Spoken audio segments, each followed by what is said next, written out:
playing twice already, but starting to go through the second go of the conference schedule. You know, what's the differences between, you know, playing a team the second time as opposed to the first time?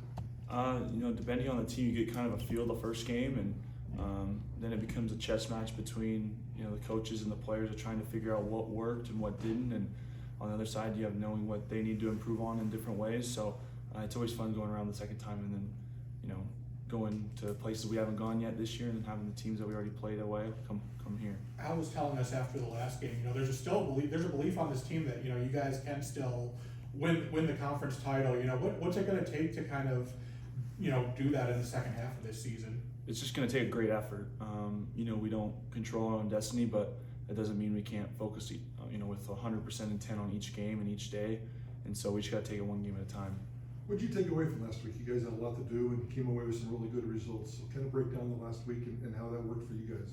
You know, starting with the bye week, we really focused on our defense and knew that where that was needed to be a jump. I mean, we were right around the 100 mark in Ken Palm defensive efficiency in the last 3 years. We've been right around that 30 mark, and we know that's where we need to improve. And I think you saw a lot greater effort on defense, like ball pressure just flying around, and that results in some great things for us. What did you take away from the last 2 wins, Tyson, with the lineup shuffle and how you guys played, and then moving forward? What was your big takeaway over this kind of new look? We just played really hard and had some great results because of it. And now, did we shoot the ball as well as we probably could? No, but we know that shots are going to fall, and I think we found a great lineup that we can rely on defensively, and that's going to take us further than, you know, relying on making shots. Is that one of your better games against UNLV the first time around? What do you remember of what worked, and what do you have to carry forward this game? We tried to make Degenhart's life as hard as possible. You know, he's the engine that runs that team, and he had some great shooters around him with Rishwain, Bedford, and Henley. And so they've gotten a lot better since then. They obviously competed with New Mexico. They probably could have taken that game to overtime. They beat Utah State. They beat San Diego State and Viejas, so they're very, very capable, and we know this is not going to be an easy task.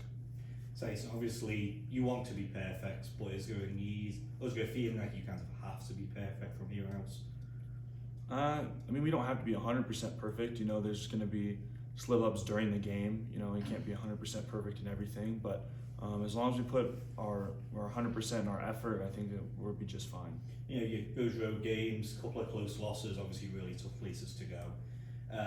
As we enter these past 9 games now, and you know, it's the New Mexico's and Utah State's coming here. Just what's the excitement levels be able to show them what you can do in front of a home crowd? Well, I think we can show them how much better we've gotten since last time we played them.